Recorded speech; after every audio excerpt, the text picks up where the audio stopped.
Саламатсыздарбы, урматтуу айымдар, урматтуу кыздар, эжелер, сиңдилер. Бүгүн марафонубуздун 22 күнү.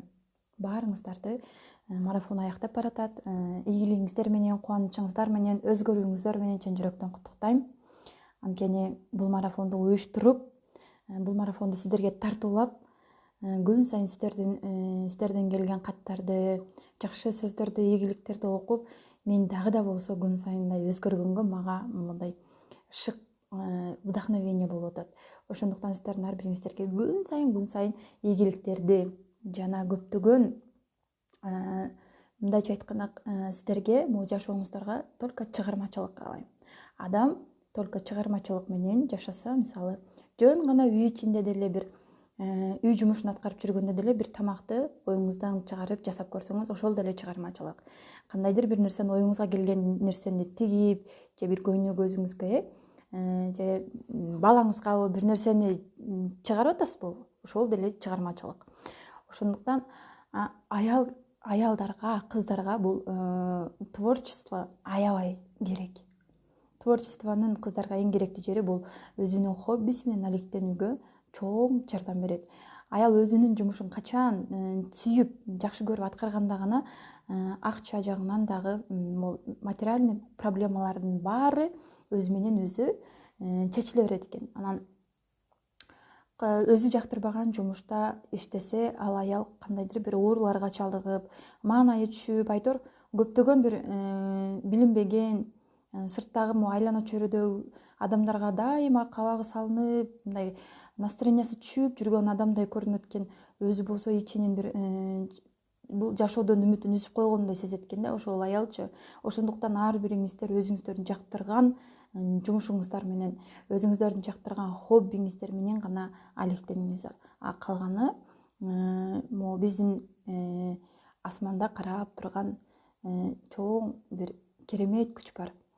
Ошол затка тапшырып коюңуздар. Ошол зат баарын аткарат, баарын иш жүзүнө ашырып берет. Ал биз болсо, болгону биз жөнөкөй бир алсыз пендебиз. Бүгүн мен сиздерге ошол мурдагы окуган кайсы китептер мага канчалык деңгээлде таасир берди, кайсы китептердин мага кайсы максаттарды түзүүмө таасир берди, эмне максаттарымды аткарууга жардам берди. Мына ушул нерселерди сиздер менен бөлүшүүнү туура көрдүм.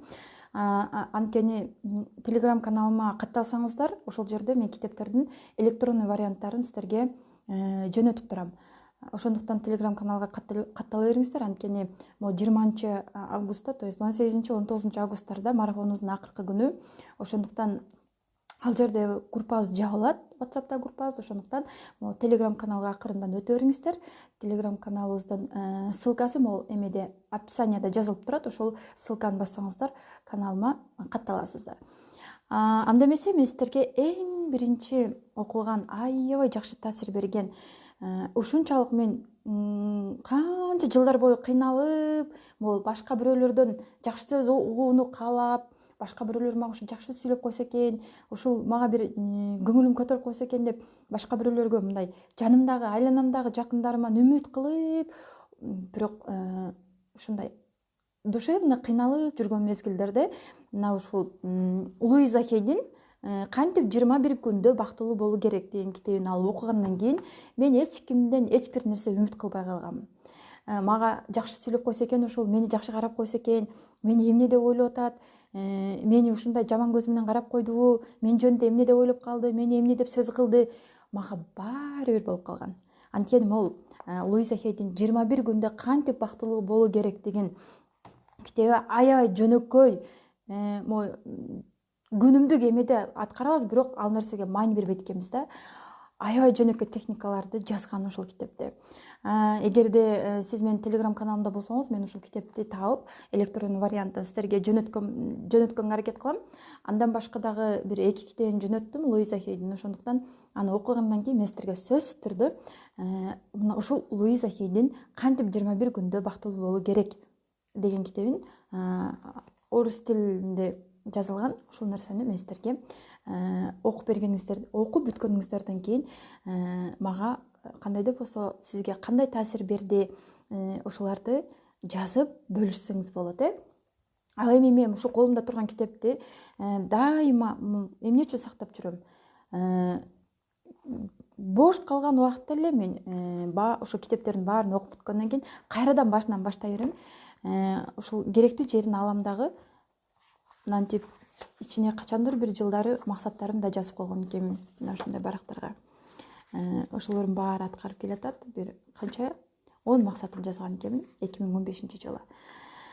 Мына ушулардын баары ошо качан бир мурда жазган нерселериңизди бир жылдар өткөндөн кийин окусаңыз аябай башкача сезимдерди калтырат.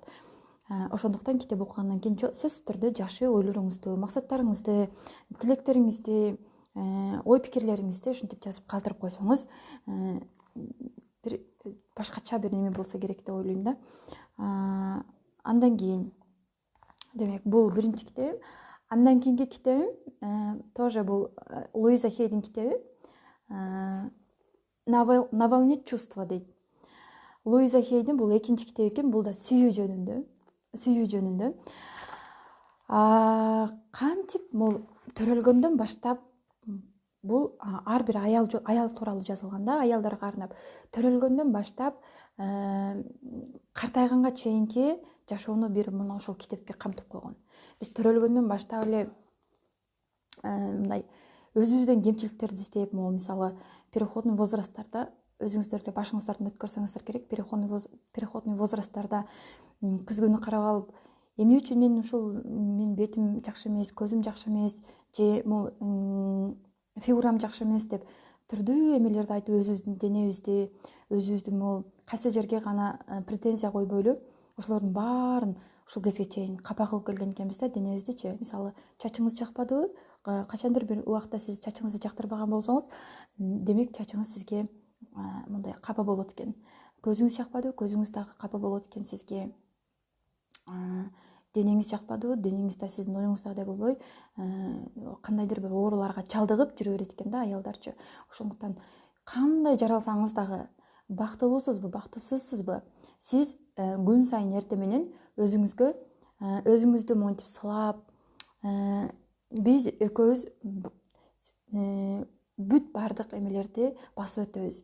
Биз күчтүүбүз, сен күчтүүсүң деп күзгүгө карап, көзүңүзгө тик карап, ошол эмелерди, аффирмацияларды кайталашыңыз керек экен. Анткени ар бир аялда, ар бир кыздарда, ар бир эркектерде деле ичинде кичинекей бөбөк бар экен да, ребенок. Ошол бөбөк кичинекей кезде мисалы жакшы сөздөрдү угуп, жакшы эмелерди мээрим көрүп чоңойгон бала эр жеткен кезде, бой жеткен кезде алар бактылуу болот экен. Анткени ата энеси ага туура багыт көрсөткөн, ата энеси аны дайыма жанында колдоп жүргөн, коргоп жүргөн, алар могу жашоодо адашпай, өзүнүн таяна турган адамдары бар, өзүндө спокойно сезип жашашат экен. Ал эми жанында кичинекей кезинен бир жакшы сөз укпай, мээрим көрбөй, ата энесинин же атасынын, апасынын мээримине зар болуп, ушундай сүйлөшө турган адам жок, жалгыз сезип эме кылса, ошо кичинекей бөбөк ошо адамдын ичинде калып кетет экен да, тарынган боюнчачы. Ошо мисалы сиз ойлонуп көрүңүз, жалгыз бир жерге кирип алып ойлонуп көрүңүзчү. Элестетиңиз, сиздин 5 жаш кезиңизди элестетиңиз. 5 жаш кезиңизде сиз кандай болгонсуз? Кимдер сизди капа кылган, кимдер сиздин көңүлүңүздү оорутуп сүйлөгөн, кимдер сизди кандай да болбосо көңүлүңүздү оорутуп, жүрөгүңүздү оорутуп ошол нерсе калып кеткен, ошолордун баарын эстеп, өзүңүздүн 5 жаш кезиңизди маңдайыңызга коюп алып, башынан сылап, кучактап, эркелетип, сени эми эч ким капа кылбайт, мен сени дайыма коргоп жүрөм деп, өзүңүздүн ошо 5 жаш кезиңиздеги ошол курагыңызды эркелетиңиз. Бул сизсиз. Анткени сизди ошол кезде эч ким түшүнгөн эмес, ошол кезде сизде эч ким мондай жакшы сөз айтып, мээрим берген эмес. Ошол нерсе биздин детский травма деп коет го, детский психологический травма. Ошол жылдар өтүп биздин могул эмебизге сиңип калат экен дагы, биз унутсак деле ошол нерсе калып кетет экен биздин могул сознание, подсознание деп коет го, ошол мээбизде сиңип калып кетет экен да. Ошол нерселерди эң биринчи өзгөргүңүз келсе, мына ошол өзүңүздүн кичинекей, жүрөгүңүздө кичинекей балакыя мүнөздөрүңүздүн баарын чыгарып анализ жүргүзүп көрүңүз дагы. Ошол медитация, кичинекей бир мини медитация жасап көрүңүз. Көзүңүздү жумуп олтуруп 5 жаш кичинекей бала бул сиздин кичинекейиңиз. Ошо сиз өзүңүздү элестетип ары бери чуркап жүрөт, шоктонуп жүрөт, аябай бактылуу ойноп жүрөт. Ошонун жанына барып, башынан сылагыңыз, бетинен өбүңүз, кучактаңыз, эркелетиңиз. Эми сени эч ким капа кылбайт. Сен менен мен экөөбүз эми бирге бактылуу болобуз. Биз жашоодо бактылуу болуп жашап өтөбүз. Эч качан капаланба. Келечекте чоң жакшы иштер күтүп турат деп ошол 5 жаштагы кичинекей өзүңүздү эркелетип, ошол менен мындай медитация жүргүзүп, оюңузда ошол нерсени аткарып көрүңүз. Ой, сонун эффект берет сиздерге, мен айтты дейсиз. Анткени бул нерсеге эч ким маани бербейт экен. Мына ошол Луиза Хейдин ушул китебинде внутренний ребенок деген бар. Ошол нерсени сонун кылып аткарып берген. Мен ошол нерсени аткаргандан кийинчи билбейм, мен ушунчалык бир катып калган, бир капкара бир нерселер, туман нерселер, могу түтүн сыяктуу эле чыгып кеткен да менин ичимен. Ушунчалык мен жеңилдегем. Анткени мен ошол кезде могу өзүмдү карабай, аябай көздөрүм кызарып, стресс болуп, толуп, семирип, эмнеден болуп аткан, мындайча айтканда тамак деле жебейм, башка деле жебейм, эмнеге семирип атам мен депчи. Ушунчалык кыйналып кеткем. Анткени бул нерсенин оюна, Луиза Хейдин оюна каяктан келген? Луиза Хей өзү, мына сиздер азыр проблемаңыздарды айтып атасыздар, мен өзүм башыман өткөн проблема деп, мен дагы түрдүү нерселерди айтып берип атам. Луиза Хейдин башынан өткөндөй тагдыр эч бир аялда болбосо керек деп ойлойм. Анткени ал өзүнүн где-то бир жарым жаш кезин гана жакшы бактылуу жашагам дейт. Ошол кезде эстей албайм дейт, бирок ошол кезде мен эч кандай могул сырткы дүйнөдөгү адамдардын кордуктарын көрбөй, кичинекей болгондуктан мен мындай пока мен акылыма кире элекмин, ошол кезде мен бактылуу болсом керек. Андан кийинки жашоом мен үчүн аябай оор болду дейт. 1,5 жаш убагында апасы менен атасы ажырашып кетип, апасынын колунда калат. Бул колдон колго өтүп, түрдүү адамдардын колунда тарбияланып, апасы бирөөлөргө кол болуп иштеп, аягында 5 жашка келгенде апасы башка бир кишиге турмушка чыгат. Мунун баарын ошо кызы үчүн кылат, бирок ал өгөй атасы бир тиран болуп, кызыл камчы болуп чыгат да. Анан канча жашка, бир 7-8 жашка келгенде Луиза Хейди, могу кошунасы чоң эле киши, кичинекей кезинде эле зордуктап салган экен. Ошондо да бул кызды апасы, атасы коргоп, эме кылыштын ордуна, кайра сен болду, бүгүндөн баштап сен бузук жаман кызсың, сен бузулуп кеткенсиң деп, ушундай сөздөр менен аябай тилдеп көңүлүн ооруткан экен да. Андан кийин өзүнүн бой жеткенден кийин 10-12 жаштарда өзүнүн атасы эмес, то есть өгөй атасы ошол койнуна кирип, аябай кыйнап, ушундай жылдар өтүп, 15 жашты ушунчалык чыдамсыздык менен күтүп, 15 жашында үйдөн качып кетет. Анда качкандан кийин эле бирөө кучак чайып тосуп алат дейсизби? Канчалаган адамдарга жолугат, канчалаган кыйынчылыктарды көрөт. Аягында олтуруп, эмне үчүн менин жашоом мындай болуп атат дегенде көрсө, өзүн сүйбөгөндө, өзүн баалабаганда, өзүнүн урматын, сыйын билбегенде, буга эч ким жакшы сөз айткан эмес, бир мээрим көргөн эмес. Ошон үчүн ушундай кыйынчылыктарга туш болгон экен. Ошонун баарын иреттеп олтуруп, акырында могул рак оорусуна да чалдыгып калат. Ошонун баарын могул эч кандай бир медицинский эмелердин жардамысыз, өзүнүн ою менен, өзүнүн мээси менен, могул сила подсознания деген эме бар. Ошолордун жардамы менен, аффирмациялардын жардамы менен өзүн рактан айыктырган. Андан кийин дагы бир Луиза Хейдин китеби «Исцели свою жизнь» дейт. Луиза Хейдин бул китеби кандай гана оору болбосун, кандай кайсыл жериңиз оорубасын, эмне деген бир оорулар болбосун, мисалы могул авариядан башка, баардык оорулардын баары могул биздин могул жерибизден келип чыгат. Мына жерибиздеги ойлорубуз, ушул жердеги эң уюган эмелерибиздин, чырмаланышып кеткен, чаташып кеткен нерселердин баары ошол биздин могул денебиздеги органдарыбыздагы, ички органдарыбызда түрдүү ооруларды пайдалайт экен. Ошол нерселерди кантип адам өзүнүн тили менен, адам өзүнүн ою менен кантип сакайтса болот? Түрдүү оорулардан кантип сакай алат аял? Эч кандай медицинский препараттардын жардамысыз, аптеканын, больницанын жардамысыз кантип сакайт алат? Андан кийин өзүң жашооңду дарыла, өзүңдүн жашооңду айыктыр. ошо жашообуздагы проблемаларды кантип чечүү керек, мына ушулар жөнүндө. Анан бул Луиза Хейдин китептерин андан кийин көп китептерди бул Бишкектен таппай олтуруп көптөгөн китепканаларга кайрылып дагы кандай китептер бар десем сатылып кетти, жакында келет деп отурду. Ошондо мен бекер отургум келбей дагы бир башка китеп сатып алгам. Ошондо бул жерде Лариса Парфентьева деген эме бар, жазуучу бар, орус.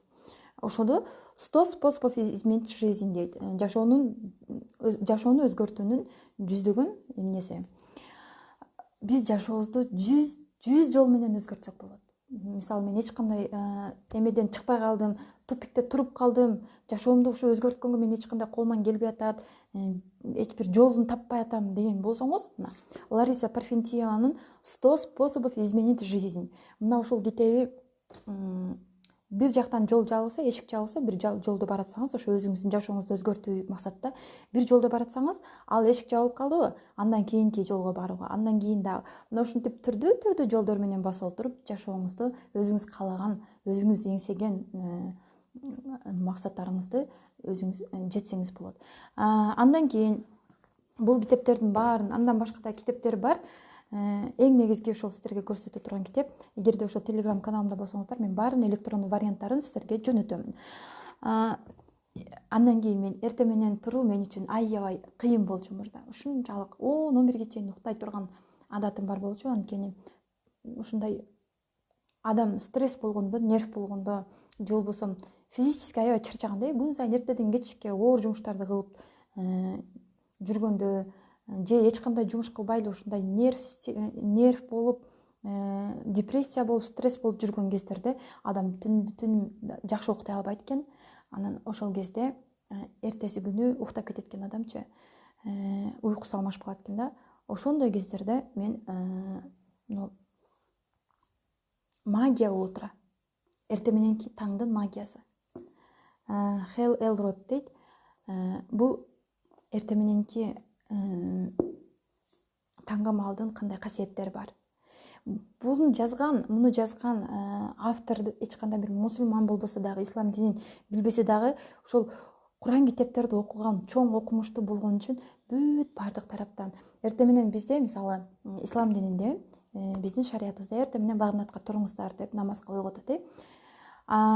Булар ошол кездеги убакытты мындай адамдар ойгоно албай кыйналат го. Ошол кезде кызыктырып, ошол кездин касиети кандай экенин, ошол кезде ойгонсо эмнелер болот экенин баарын бул бир китепте, бир эле могу эртең мененки окуяны бир китепке жазып койгон, бир китептин ичинде. Бизде болсо эртең менен туруу бир өзүнчө бир Кудайдын ырыскысына кур калбайын десең, эртең менен тур деп коет, эртең менен намазга ойгон. Мына ушинтип эле кыскача айтып койгон. Ал эми бул жерде болсо целый бир китеп. Ар бир окуянын ар бирин терең чечмелеп олтуруп ушул эмеге китепке жазып койгон. Мен ойлойм, мунун электрондуу варианты жок болсо керек. Жакында мен ушул китепти мен конкурс иретинде сиздерге арнап бир оюн уюштурмакчымын. Албетте жеңүүчүгө мен бир адамды тандап, ушул магия утра, мына ушул китепти мен ошол адамга бермекчимин. Андан кийин 2018 жыл болуш керек. Сила в мысли деген, андан кийин ойлордун эмеси бүт бар. Мен ошо орус тилинде окуп олтуруп, көп жерлерин түшүнбөй, андан кийин дагы окуп олтуруп, мына Джо Диспанзанын Сила подсознания деген китебин сатып алгам. Сила подсознания деген бул 4 неделянын ичинде, 4 жуманын ичинде, мындайча айтканда 1 айдын ичинде кантип жашоону өзгөртсө болот. Биринчи неделяда бул иштерди аткарасыз, пландар бар. Экинчи неделяда ушул нерселерди, мына ошонун баары могу жерде мына адамдын мээсинин сүрөтү турат. Мына көрдүңүздөр, мээсинин сүрөтү турат. Адамдын ушул мээсинин жардамы менен ушул нерселерди аткара алат экен. Ушул мээсинин жардамы менен эч бир адамдын жардамысыз, эч бир адамдын көмөгүсүз эле, кимдир бирөө сизге мына жашооңду өзгөртүп бердим келчи деп эч кимдин жардамысыз эле мына ошол өзүңүздү мына мээңиз менен кантип жашооңузду 4 жуманын ичинде өзгөртө аласыз. Мына ушулардын баардыгы, демек, мен айтып атам го, ар бир адамдын касиети, ар бир адамдын могул эмеси, таланты могу ичинде жатат. кимде кандай касиет, кимде кандай талант бар экенин мен билбейм, бирок ар бирибиздин касиетибиз могу мээбизде. Мына мээни иштеткенде, мээни сүрөтү турат го, ушул мээбизди иштеткенде, ушул мээбизди иштетип күнүмдүк эмеге только могу ойлонуп, бул жаман нерсе экен, бул жакшы нерсе экен деп аңдап, талдап гана ошону ажырата баштаганыбызда, жаман нерсе бул мага зыян болду, мен бул нерсени ойлобойм деп, анан только жакшы нерселерди, позитив нерсе окуялардын баарын сизге негатив тартуулаган адамдардан алыстап, сизге ушунчалык көңүлүңүздү түшүрүп атса дагы, ошол нерселерди ойлогонго аракет кылып кабыл албасаңыз, сиздин бул максимум 21 же болбосо 1 айдын ичинде болуп көрбөгөнүндөй могу жашооңуз өзгөрөт. Анткени азыр биздин мээбиз жакшы жашоо кандай, жаман жашоо кандай ажырата албайт экен. Мээбиз билбейт экен да бул нерсеничи. Биз ошону биз көнүгүүлөр менен өзгөртүшүбүз керек экен. Денебизди деле залга барып, фитнес клубтарга барып өзгөртүп атпайбызбы? Мына ошондой эле мээни да түрдүү көнүгүүлөр менен эмне кылыш керек? Тренировка кылдырыш керек экен. Ошондуктан мен азыр сиздерге видеону тартуулап коюп, бүгүн аябай көп иштерим бар, көптөгөн максаттарым бар, буюрса жолугушууларым бар. Ошолордун баарын бүтүргөнгө бүгүн баратамын. Ал эми сиздер ушул видеону көрүп, жакшы ойлоруңуздар болсо комментарий жазыңыздар. Телеграм каналыма жана Инстаграм каналыма сөзсүз түрдө катталыңыздар дагы. Марафон уже жыйынтыктап баратабыз. Аз күндүн ичинде жыйынтыктап, буюрса кийинки марафонду бир өзгөчө, бир башкача неме менен баштайын деп атам да. Анткени бул жерге бекер болгондуктан, андан кийин баардык аялдарды мен ушул кошулган аялдар баардык ушуну өзгөрөм деп аракет кылат деп мен ойлогом да. Анан ушул 200-250дөй кыз келиндердин ичинен мен ойлойм бир 20-30 аябай активдүү катышып, ушунчалык катуу аракет кылып атат. Демек, сиз аракет кылып атасызбы? Берекети бул Кудайдан. Кудай сизге берет сөзсүз түрдө. Ал эми бүгүн сиздер менен коштошом. Телеграм каналымда түрдүү могу электрондук китептердин варианттарын салып коем. Эртеңки күнгө чейин саламатта калыңыздар.